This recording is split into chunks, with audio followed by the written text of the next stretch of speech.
Bismillahirrahmanirrahim. Assalamualaikum warahmatullahi wabarakatuh. Alhamdulillah ala ihsani wa syukru lahu ala taufiqihi wa amtinani. Asyhadu an la ilaha illallah wahdahu la syarika lahu ta'ziman li sya'ni wa asyhadu anna Muhammadan abduhu wa rasuluhu ila ridwani. Allahumma shalli alaihi wa ala alihi wa ashabihi wa ikhwani. Hadirin hadirat yang rahmatillah subhanahu wa ta'ala, kita masih bersama hadis-hadis Nabi sallallahu alaihi wasallam terkait dengan sifat-sifat dan perangai-perangai beliau alaihi salatu wassalam. Dan kita mengenal ini semua ya agar kita semakin mencintai Rasulullah sallallahu alaihi wasallam, karena beliau adalah suri teladan yang hendaknya kita meneladani beliau ya, yang Allah pilihkan untuk kita teladani. Qad kana lakum fi Rasulillahi uswatun hasanah. Sungguh pada diri Nabi ada teladan yang terbaik. Kita lanjut pada bab berikutnya dari kitab Syama'il Muhammadiyah karya Imam Tirmidzi rahimahullahu taala. Bab ma jaa fi misyati Rasulillah sallallahu alaihi wasallam. Bab tentang cara jalan Rasulullah sallallahu alaihi wasallam. Misyah wazannya wazan fi'lah yang maknanya adalah ismul hay'a yang menunjukkan cara jalan, yaitu cara jalan Rasulullah sallallahu alaihi wasallam. Dalam satu hadis ya, namun sanadnya didhaifkan ya oleh Syekh Albani rahimahullahu taala. Anna Abu Hurairah radhiyallahu anhu, dari Abu Hurairah beliau berkata, "Ma ra'aitu syai'an ahsana min Rasulullah sallallahu alaihi wasallam ka'anna syams tajri fi wajhihi." Ya, aku tidak pernah melihat sesuatu pun yang lebih indah dari Rasulullah, seakan-akan matahari mengalir di wajahnya. Itu bersinar. Wala ra'aitu ahadan asra fi misyatihi. Dan aku tidak melihat seorang pun yang berjalan lebih cepat dari Rasulullah sallallahu alaihi wasallam min Rasulillah sallallahu alaihi wasallam. Ka'annamal ardu tutwa lahu. Seakan-akan bumi dilipat untuknya. Inna lanujhidu anfusana, kami terengah-engah atau berusaha untuk bisa berjalan bersama Nabi. Wa innahu la ghairu muktaris, sementara beliau tidak peduli. Hadis ini diriwayatkan Imam Ahmad dan juga Tirmidzi, dan Imam Tirmidzi mengatakan gharib. Ya, gharib itu riwayatnya cuma satu ya. Syekh Albani rahimahullah mendhaifkan karena di antara perawinya ada Ibnu Lahiyah. Perawi yang dhaif. Tapi dalam hadis ini menjelaskan bahwasanya Rasulullah SAW berjalan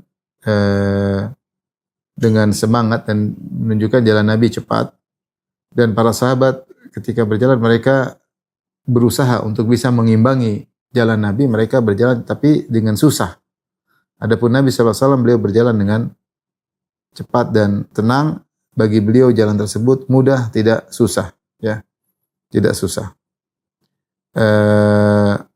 Namun datang dalam hadis yang lain yang menguatkan makna ini ya, seperti dalam hadis yang lain, idza masya takaffa'a ka'annama yanhattu min sabab ya. Rasulullah sallam kalau dia berjalan, beliau berjalan benar-benar angkat kakinya dengan sempurna. Jadi bukan ditarik-tarik, bukan angkat sedang-sedang gini, tapi kalau angkat tapaknya sempurna, diangkat dengan sempurna.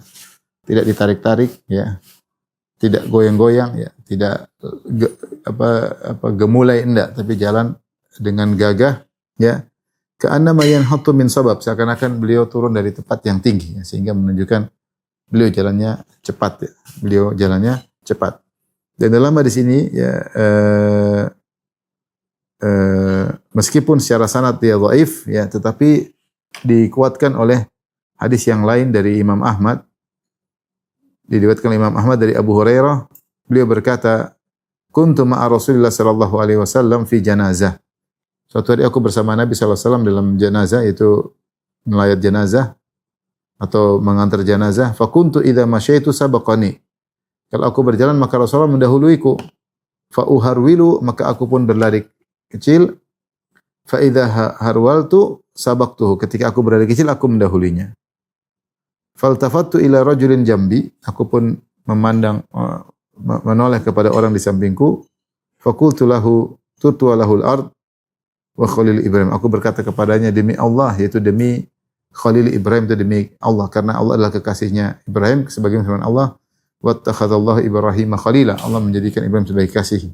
Yaitu Abu Hurairah bersumpah, demi Allah, sungguh bumi dilipat bagi Nabi sallallahu alaihi wasallam. Hadis ini pun sanadnya lemah juga, tapi menguatkan hadis pertama. Ya, kalau eh, datang dalam riwayat yang lain ya. Jadi Abu Hurairah bercerita dia kalau jalan sama Nabi dia selalu telat. Nabi mendahului, Nabi dia telat. Tapi kalau dia agak berlari kecil baru mendahului. Padahal Nabi seperti jalannya biasa. Maka Abu Hurairah bersumpah demi Allah ini bumi dilipat buat Nabi sehingga Nabi seakan-akan jalannya biasa tapi cepat, terlihat cepat. Seakan-akan bumi dilipat sehingga Nabi berjalan dengan cepat. Intinya Nabi SAW kalau berjalan cepat dan langkahnya angkat benar-benar angkat sempurna tapaknya, bukan diseret-seret, bukan angkat setengah-setengah, enggak, tapi benar-benar sempurna dan seakan-akan turun dari tempat yang miring. Tempat ini menunjukkan agak kecepatan dan menunjukkan tubuhnya agak maju ke depan ya. Ini cara Nabi sallallahu alaihi wasallam. Demikian dalam hadis yang lain, hadis yang sahih, kana idza masya taqalla'a. Nabi kalau berjalan maka kakinya diangkat sempurna. Maka Nabi tidak berjalan dengan berlenggak-lenggok santai seperti orang sombong dan juga tidak menyeret-nyeret seperti mungkin jalannya wanita, tetapi Rasulullah jalan dengan penuh kegagahan dan kalau angkat kaki terangkat dengan sempurna. Maka tidak seperti jalannya orang sombong dan juga tidak seperti berjalannya para wanita. Ini cara jalan Nabi sallallahu alaihi wasallam. Dan Nabi sallallahu alaihi wasallam ketika berjalan cepat, bukan dia berlari kecil, bukan, dan juga bukan jalan, tapi sedang antara jalan cepat, bukan jalan cepat juga. Maksudnya jalan bukan saya berlari, tapi jalan beliau cepat ya, dan tidak lambat, itu sedang ya, tidak seperti orang tergopoh-gopoh, tidak orang karena ajalah, karena terburu-buru, enggak juga. Ada orang jalan cepat tapi karena terburu-buru. Nabi tidak. Nabi jalan cepat ya, terlihat biasa. Makanya Abu Hurairah mengatakan demi Allah bumi dilipat baginya karena jalannya biasa juga cepat. Ya, ini menunjukkan sehatnya Nabi dan energiknya Nabi sallallahu alaihi wasallam, bukan cara jalan orang sombong dan bukan juga jalan para wanita. Oleh karenanya cara jalan Nabi sallallahu alaihi wasallam tidak bertentangan dengan firman Allah tentang ibadur rahman yang Allah berfirman, wa ibadur rahmanil ladzina yamshuna 'alal ardi hauna, dan hamba-hamba Ar-Rahman yang mereka berjalan di atas muka bumi dengan tawadhu. Yaitu tawadhu tidak harus pelan ya, tawadhu ya sedang biasa. Ya, kemudian juga Allah berfirman, Luqman menyampaikan nasihat kepada putranya, waqsid fi masjid. Berjalanlah dengan sedang ya, yaitu seimbang. Tidak cepat sekali dan tidak juga lambat, yaitu seimbang. Jadi ini menunjukkan cara jalan Nabi sallallahu alaihi wasallam, menunjukkan Nabi jalan dengan energik seperti orang serius, namun tidak tergopoh-gopoh, tidak tergesa-gesa dan juga tidak malas-malas dengan lambat, tapi jalan dengan cepat yang wajar. Wallahu alam bisawab. Ini tata cara jalan Nabi sallallahu alaihi wasallam. Baik, kita lanjutkan bab berikutnya. Babu ma jaa fi taqannu'i Rasulullah sallallahu alaihi wasallam. Bab tentang taqannu'. Taqannu' itu memakai kina. Kina itu penutup kepala, biasanya dipakai berupa kain ya. Niatnya untuk menutup kepala, atau setelah rambut dipakaikan minyak, biasanya dikasih kepala supaya minyak tersebut tidak nempel pada songkok, pada kolan suah. Jadi ditaruh dulu lama biar nanti kalau setelah itu kering baru mungkin dipakaikan songkok. Karena kalau minyak banyak terkena songkok maka akan menimbulkan bekas ya, bekas minyak-minyak. Ya, dulu Rasulullah sering minyaki rambutnya sallallahu alaihi wasallam. Ya, ini terkadang juga helm ya disebut juga kina karena menutup kepala. Ketika dilakukan peperangan maka seorang memakai kina itu menutup kepala. Seperti katakan farisun muqanna, yaitu pasukan berkuda, yaitu prajurit berkuda yang memakai tutup kepala, namanya muqanna. Tapi bab tentang Rasulullah SAW memakai tutup kepala. Ya. Dan ini isyarat kepada hadis yang telah lalu tentang bagaimana Rasulullah SAW menyisir rambutnya. Anas berkata, karena Rasulullah SAW yukthiru dahna ra'sihi. Rasulullah SAW sering minyaki rambutnya. Wa tasriha lihyatihi. Rasulullah SAW sering juga menyisir jenggotnya, ya, karena jenggot beliau panjang. Wa yukthiru kina. Dan beliau sering menggunakan kina, yaitu tutup kepala. Ka'anna thawbahu thawbu zayyad. Seakan-akan baju beliau adalah baju tukang penjual minyak ya. Hadis ini dibawakan oleh Al-Imam Tirmidzi dalam Syama'il ya. Namun dilewati oleh Syekh Albani rahimahullahu taala dalam mukhtasarnya ya. Kenapa? Karena hadis Anas ini hadisnya dhaif. Ya. Hadisnya dhaif. Dan di situ ada matan yang mungkar, yang aneh. Kenapa? Karena Anas mengatakan ka'anna thawbahu thawbu Zayyad. Bahwasanya seakan-akan baju Nabi baju orang penjual minyak. Ya.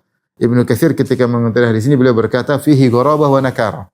Ini maknanya aneh dan ada mungkar.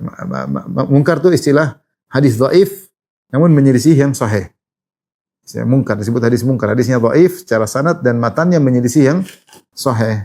Karena di sini disebutkan Nabi SAW bajunya seperti baju orang penjual minyak. Penjual minyak itu bajunya penuh dengan minyak. Ya. Karena disebutkan Rasulullah bajunya seperti baju penjual minyak karena Rasulullah sering pakai minyak di rambutnya sehingga sering pakai qina sehingga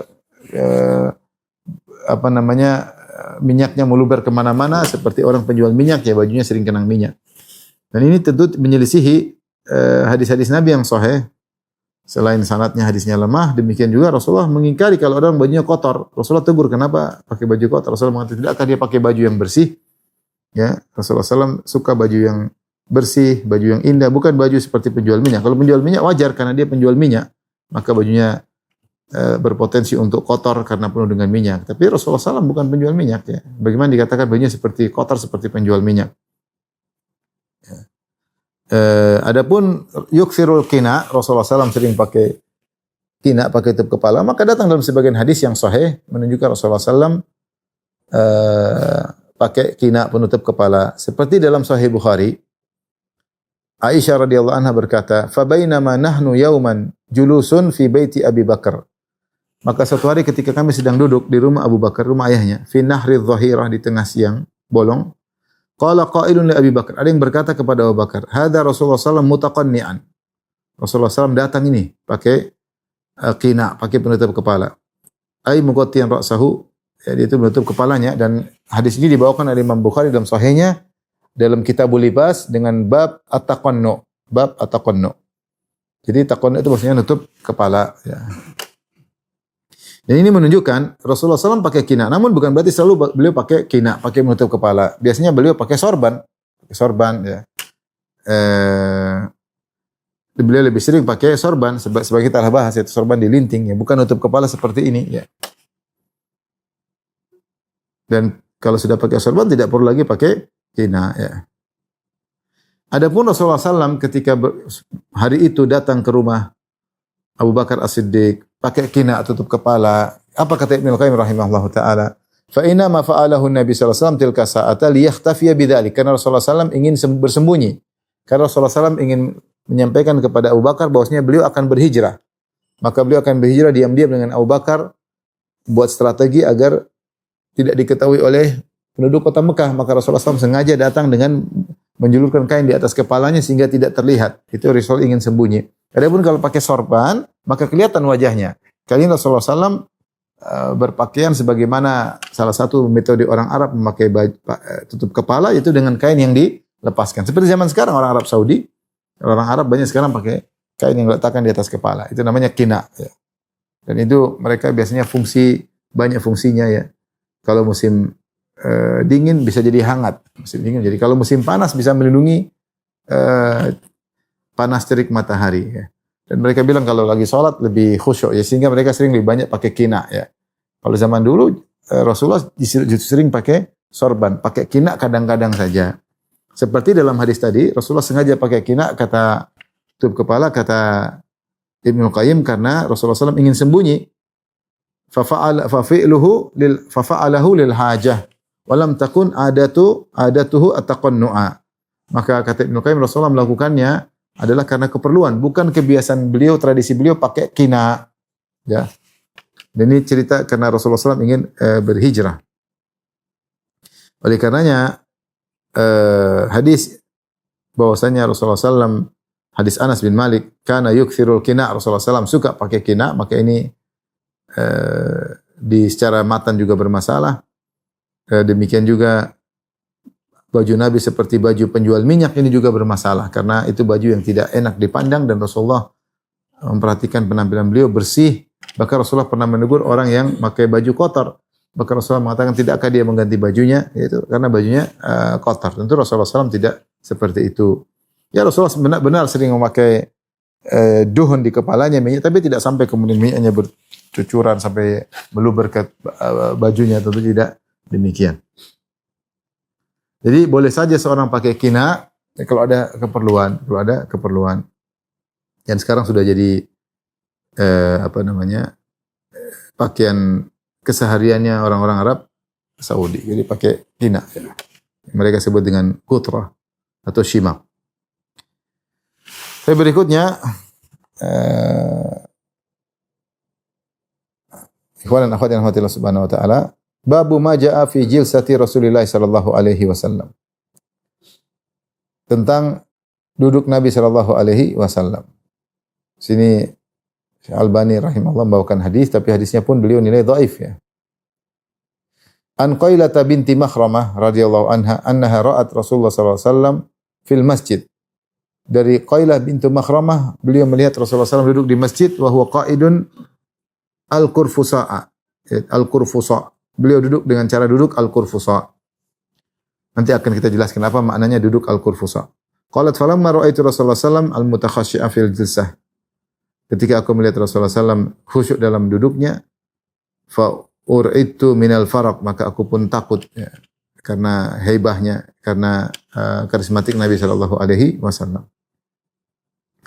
Tapi di sini di antara sebutkan tentang salah satu tata cara duduk Nabi sallallahu alaihi wasallam disebut dengan duduk al-kurfusa. Duduk al-kurfusa ya saya jelaskan secara penjelasan, yaitu seorang duduk dengan mengangkat kedua betisnya, kemudian dia menempelkan pahanya ke perutnya, kemudian dia tahan dengan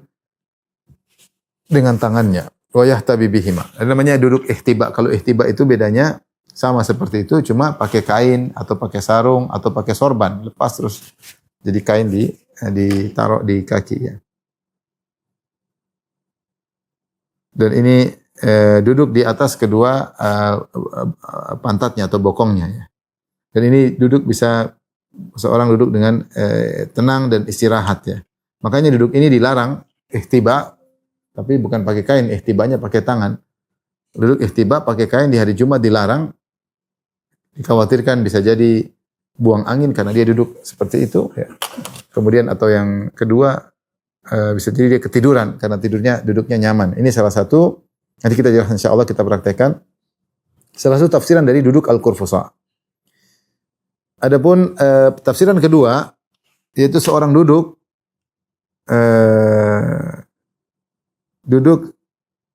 dengan bersandar kepada dua lututnya, kemudian dia turun dengan perutnya sampai mendekati perutnya dengan pahanya, ya. Kemudian dia menjadikan dua tangannya di ketiaknya, ya. Mungkin duduk ketika seorang sedang bersendirian dengan Allah Subhanahu wa taala, sehingga dia khusyuk, sehingga dia merendahkan dirinya di hadapan Allah Subhanahu wa taala. Dia fokus kepada Allah dan terpisah dari dunia ini. Maka kedua duduk itu disebut dengan al-kurfusa. Al-kurfusa. Ya. Coba kita mungkin terapkan ya. Jadi duduk al-kurfusa. Ya. Yang pertama duduknya tadi saya sebutkan dengan duduk santai seperti ini, dengan mengangkat sambil begini. Ini namanya al-kurfusa ya. Kalau dia pakai kain atau pakai sorban, taruh begini, itu namanya ihtiba. Kalau hari Jumat dilarang. Karena kalau pakai kain kemudian dia duduk, khawatir dia ketiduran atau mudah kalau dia buang angin bisa jadi batal ya, karena kondisinya seperti ini sehingga Allah Allah mungkin duburnya bisa kebuka sehingga bisa buang angin. Sehingga para ulama mengatakan makruh ketika sedang sholat Jumat mendengar sambil duduk ihtiba. Tapi kalau kita pakai tangan begini namanya al-kurfusa. Ini salah satu tafsiran dari al-kurfusa. Tafsiran kedua, itu duduk dengan seperti ini, jadi menjadikan kedua lutut bersandar, ya. Kemudian seperti ini, Jadi mendekatkan perut ke paha. Jadi seakan-akan merenung atau sedang fokus kepada Allah Subhanahu wa taala. Disebutkan dalam hadis tersebut Nabi pernah duduk dengan duduk seperti ini. Ini dua model duduk al-qurfusa.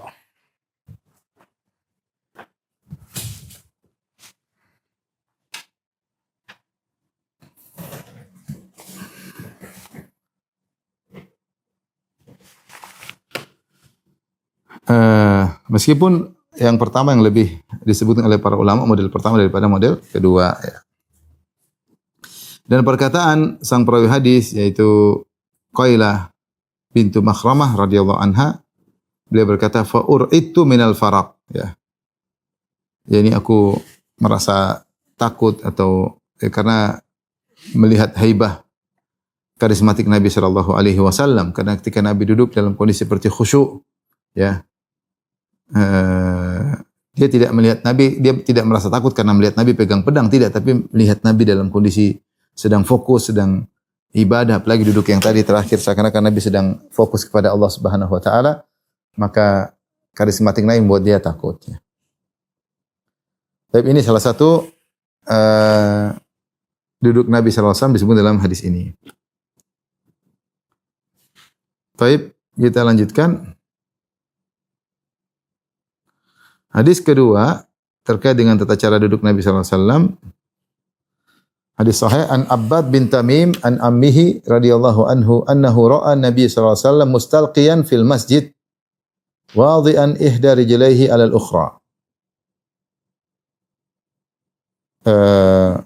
Dari Abbad bin Tamim dari pamannya beliau berkata bahwasanya beliau melihat Nabi sallallahu alaihi wasallam mustalqiyan fil masjid, yaitu mustalqiyan al-qafahu sebagaimana disebut oleh para ulama, yaitu berbaring, itu dengan meletakkan kepala, wadi'an ihda rijlaihi 'ala al-ukhra, dengan meletakkan salah satu kaki di atas kaki lainnya. Di atas kaki lainnya. Maka ini pun ada dua kemungkinan yang cara duduk seperti ini, istiqa, yaitu menyandarkan bersandar kepada leher ya. Sambil berbaring ya. Dengan meletakkan satu kaki di atas kaki lainnya, maka yang pertama dua kaki dijulurkan, kemudian salah satunya diletakkan di lainnya begini ya. Atau cara kedua, kakinya diangkat, satunya diletakkan di atas lutut satunya ya. Ini dua cara ya. Dua cara ya. Mungkin kalau kita praktekkan bisa tidak? Nah, misalnya saya praktekkan, saya balik ya. Jadi mohon maaf.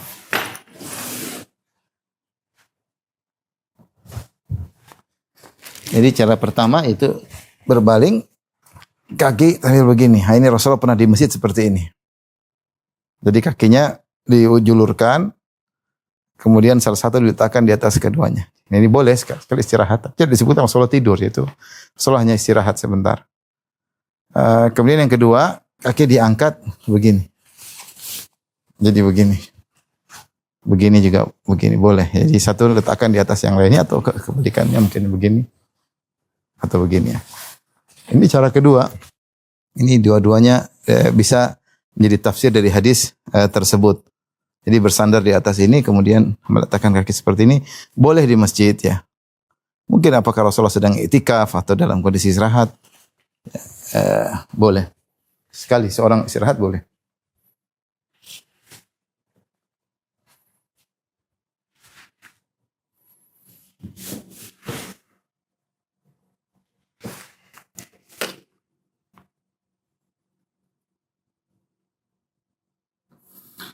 Seorang melakukan ini apalagi ketika tidak ada orang lain yang lihat, maka dia pun santai ya. Hanya orang-orang yang dekat yang dia kenal, maka ini tidak jadi masalah ya. Dan ini Rasulullah lakukan di masjid, mustalqiyan fil masjid, yaitu perkara yang tidak jadi masalah. Akan tapi model yang kedua datang dalam hadis yang sahih yang melarang. Dalam Sahih Muslim, saya bacakan an Jabir radhiyallahu anhu anna Rasulullah sallallahu naha an istimali samma wal ihtiba fi thawbin wahid wa an yarfa'a ar-rajulu ihda rijlaihi 'ala al-ukhra. Ini dalam hadis, yaitu dalam hadis Jabir, Rasulullah melarang seorang mengangkat kakinya di atas kaki yang lain. Itu salah satu kakinya alal ukhra diletakkan di atas yang wa huwa mustalqin ala zahri, sementara dia bersandar di atas punggungnya. Ya seperti tadi, yang model kedua ini ada yang melarang atau meletakkan kaki di atas kaki yang lainnya.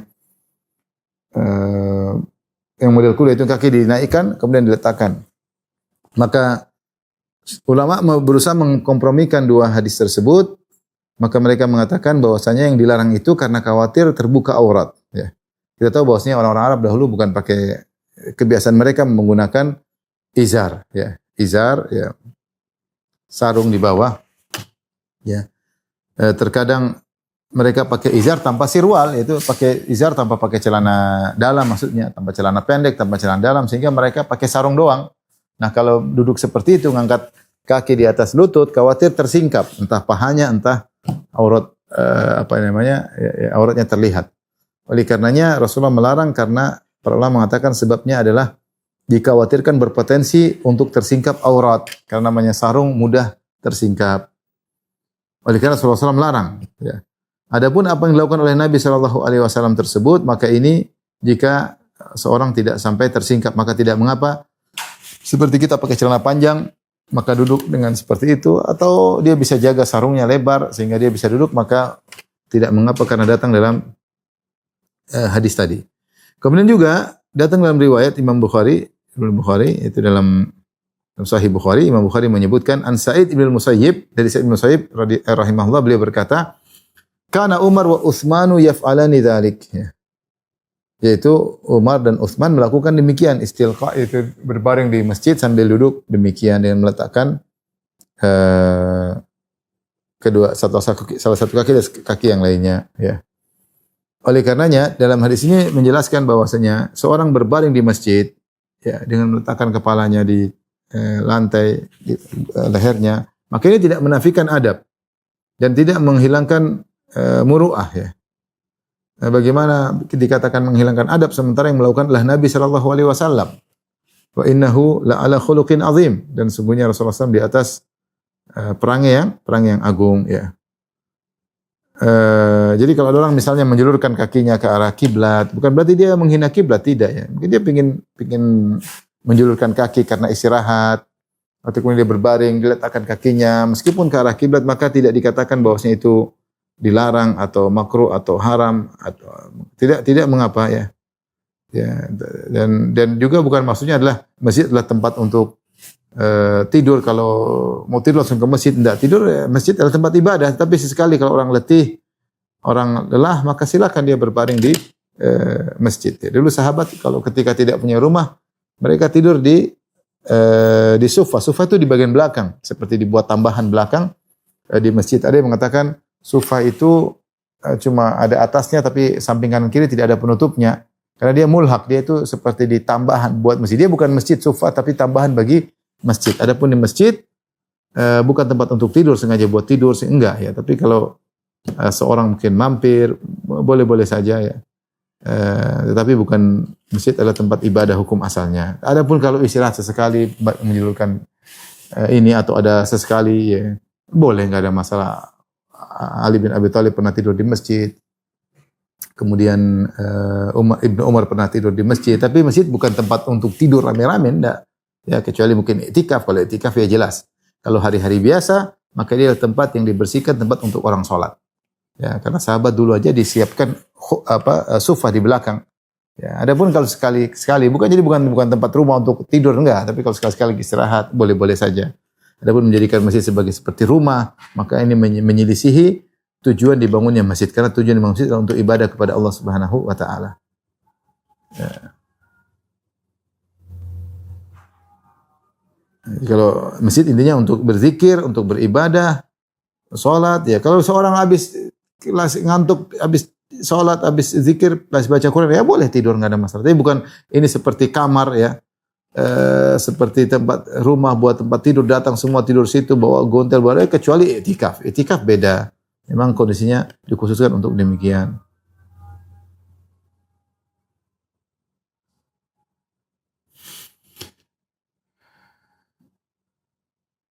Dan ini di antara tawadhu Nabi sallallahu alaihi wasallam, Rasulullah sallam duduk dengan berbagai macam model duduk ya, untuk memberi contoh bahwasanya hal yang biasa tidak jadi masalah, dan padahal dia adalah seorang yang penguasa kota Madinah, seorang yang tapi dia santai aja duduk seperti itu, baring seperti itu, menunjukkan tawadhunya Nabi sallallahu alaihi wasallam. Mungkin kalau orang mulia tidak mau begitu, lihat orang banyak mungkin harus duduk dengan kondisi wibawa. Rasulullah SAW santai, kadang duduk seperti itu, kadang taruhkan tangan seperti sebagaimana orang yang lainnya, seperti sebagaimana orang-orang yang lainnya. Rasulullah SAW penuh dengan tawadhu. Ya. Kemudian hadis berikutnya, an Abi Sa'id Al-Khudri qala kana Rasulullah SAW idza jalasa fil masjid ihtaba bi yadayhi. Adalah Rasulullah SAW kalau duduk di masjid beliau ihtaba bi yadayhi.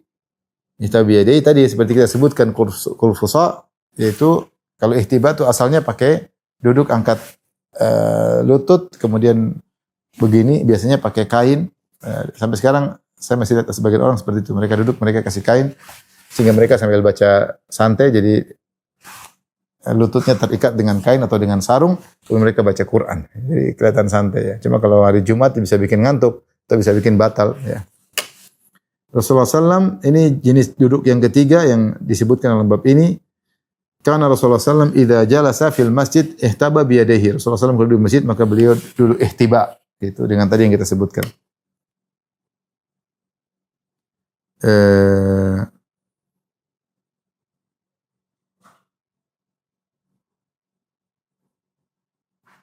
Dan semua duduk yang tadi kita sebutkan sebelumnya adalah duduk di masjid. Karena Rasulullah SAW kalau duduk di rumah para sahabat tidak lihat ya. Ya, tetapi Rasulullah SAW kegiatannya dengan para sahabat kebanyakannya di masjid. Itu yang mereka lihat bagaimana aktivitas Nabi Shallallahu Alaihi Wasallam. Dan ini menunjukkan Rasulullah sering di masjid. Ya, ya, karena Rasulullah SAW tidaklah dikatakan beliau langsung habis sholat langsung balik ke rumah ya. Tapi beliau berarti ada waktu, makanya para sahabat bisa melihat bagaimana kondisi Nabi ketika duduk di masjid, ketika Nabi berbaring di masjid. Para sahabat lihat, ya berarti ada waktu-waktu beliau di masjid, ya. Dan demikianlah seorang senang di masjid, apalagi kalau tidak ada kegiatan, senang di masjid, ya. Selama tidak melalaikan hak-hak keluarga, ya, maka tidak mengapa di masjid. Ada waktu sebagaimana Nabi SAW, seorang di masjid itu nyaman, tentram, ya. Dan Rasulullah SAW menyebutkan 7 golongan yang Allah naungi pada hari kiamat kelak, di antaranya rajulun qalbuhu mu'allaqun bil masajid. Seorang yang hatinya atau jantungnya tergantung di masjid. Itu dia selalu ingin pergi ke masjid. Dia selalu ingat masjid, ingin ke masjid. Apakah ingin sholat, ingin ikut kajian, ingin berzikir kepada Allah Subhanahu wa taala, ingin duduk dari fajar sampai isyraq sebagaimana kebiasaan Nabi sallallahu alaihi wasallam. Nabi sallallahu alaihi wasallam habis salat subuh duduk di masjid sampai terbit matahari, baru kemudian beliau pulang ke rumah, ya. Ini orang rindu dengan masjid, suka dengan masjid. Makanya Aisyah berkata, "Kana Rasulullah sallam idza kana indi kana fi mihnati ahlihi." Rasulullah sallam kalau lagi jatah atau lagi di rumah kota, kata Aisyah radhiyallahu anha, maka beliau membantu keluarganya. Karena mihnati ahli itu bantu Aisyah, ngerewangi Aisyah kegiatan. Fa idza nudiya, kalau diazankan salat ka'annahu lam ya'rifna. Tapi kalau sudah dikumandangkan azan, Rasul langsung ke masjid seakan-akan tidak kenal kami. Itu langsung fokus, ada panggilan Allah, sudah selesai. Tadinya bantu-bantu istri, fokus. Seakan-akan tidak kenal kami karena dia Rasulullah SAW ingin segera ke masjid, ya. Oleh karenanya para sahabat mendapati Nabi di masjid karena mereka ingin Nabi ajarkan Al-Qur'an, Nabi ajarkan adab, ya. Ketika Rasulullah SAW khutbah Jumat, Rasulullah SAW salat 5 waktu, Rasulullah SAW juga di masjid terkadang menyelesaikan permasalahan 2 orang yang sedang bersengketa. Rasulullah SAW terkadang menyiapkan pasukan perang juga di masjid. Rasulullah SAW bermusyawarah juga di masjid, ya. Rasulullah SAW terkadang diskusi tentang persiapan perang juga di masjid. Dan itu dilakukan di masjid. Di masjid bukan cuma, intinya soal terkait dengan kegiatan akhirat di masjid tidak jadi masalah, ya. Jadi bukan cuma sholat doang, ya. Kalau kita zaman sekarang ada namanya TPA, ada namanya kegiatan-kegiatan yang di masjid, ya, kegiatan-kegiatan demi kemaslahatan kaum muslimin. Ada pengajaran, ada belajar bahasa Arab. Ini semua silakan dilakukan di masjid, lebih afdal, lebih berkah, ya.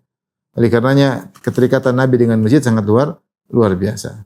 Makanya Rasulullah SAW ketika pertama kali datang ke Madinah, yang pertama beliau bangun adalah masjid karena akan banyak aktivitas kaum muslimin yang dilakukan di masjid. Beliau sibuk di masjid ya. Jadi masjid dibangun dulu ya. Baru dibangun yang lainnya ya. Baru dibangun rumahnya. Bahkan masjid ketika sampai di daerah Masjid Nabawi, begitu datang Kuba yang pertama dia bangun masjid. Ketika Masjid Kuba selesai, karena tujuan utama Nabi ke kota Madinah, maka Rasulullah menuju ke kota Madinah. Sampai di Madinah yang pertama kali beliau bangun adalah masjid. Baru kemudian bangun rumah beliau sallallahu alaihi wasallam. Ini menunjukkan perhatian Nabi terhadap masjid luar biasa. Karena dia pusat kegiatan kaum muslimin. Oleh karenanya pusat ini jangan sampai dirubah fungsinya, maka fungsi duniawi untuk jualan misalnya ya. Untuk iklan travel misalnya ya. Untuk iklan-iklan jualan-jualan, untuk iklan produk-produk. Terkadang di masjid kajian tapi ada iklan-iklan produk. Ini enggak boleh. Fungsi masjid bukan untuk itu. Fungsi masjid untuk akhirat. Fungsi masjid untuk akhirat, bukan untuk produk-produk duniawi. Ini yang perlu kita perhatikan. Jangan sampai fungsi masjid berubah. Ya. Saya pernah satu masjid orang jualan lelang baju, lelang apa. Tentunya tidak pas jika dilakukan di masjid. Apalagi kemudian masjid dijadikan sarana untuk berpolitik misalnya, untuk urusan duniawi, maka seorang bertakwa kepada Allah Subhanahu wa taala, jangan sampai masjid menjadi sarana untuk bertengkar, berkelahi di antara kaum muslimin yang beda pandangan tentang politik. Masjid untuk urusan akhirat. Masjid untuk urusan akhirat ya. Begitulah Nabi sering di masjid. Tidak seperti sebagian orang yang kalau sudah di masjid sebentar udah gelisah. Ya. Kalau imamnya terlambat datang udah gelisah luar biasa. Kalau komat kok belum komat gelisah ya. Padahal sudah ada jadwalnya komatnya, tapi dia gelisah, pinginnya segera komat sebelum waktunya. Tidak betah di masjid. Jadi kalau ada keperluan tentunya tidak mengapa. Tapi kalau selalu seperti itu menunjukkan dia tidak nyaman di masjid. Dan yang diperbaiki dirinya karena seorang yang dipuji oleh Nabi sallallahu alaihi wasallam adalah rajulun qalbuhu mu'allaqun bil masajid. Itu seorang yang hatinya tergantung di masjid ya. Tapi dalam hadis ini disebut ihtaba biyadaihi, yaitu Rasulullah SAW duduk seperti disebut kurfusa tadi, duduk di atas kedua belakang beliau, kemudian angkat kedua lutut, kemudian mengikatnya dengan kedua tangannya ya. Karena ihtiba itu bisa dengan tangan, bisa dengan kain biasanya ya.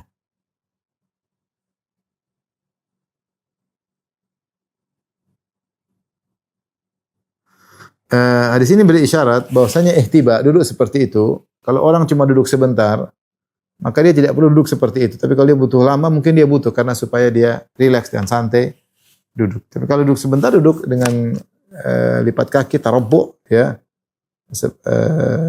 atau seperti duduk iftirash, seperti duduk tasyahud, ya. Ketika Nabi duduk ihtiba, menunjukkan Nabi duduknya lama, ya. Orang yang duduk dengan ihtiba juga, ya. Dia nyaman karena kalau tidak ihtiba dia akan butuh sandaran, tapi kalau dengan begitu dia sudah tidak perlu sandar lagi. Tidak perlu sandar lagi sehingga duduk dia nyaman ya. Bahkan ada yang mengatakan ini bahwasanya duduk yang sehat karena mengembalikan tulang-tulang macam-macam, tapi intinya kita tidak bicara tentang hal itu. Kita bicara bahwasanya orang yang ingin duduk lama maka bagus dia duduk ihtiba sehingga dia merasa nyaman, dia tidak butuh sandaran di tembok karena dia sudah ada ikatan kain di kakinya sehingga dia duduk dengan nyaman untuk baca Quran kayak untuk zikir kepada Allah kayak ya. Dan seterusnya.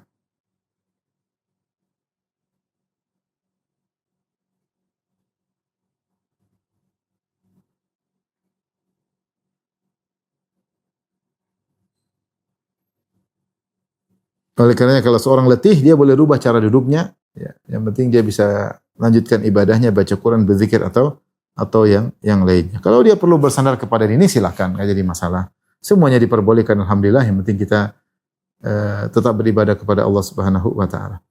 Baik, mungkin sampai di sini saja Mas Dodi apa yang bisa sampaikan.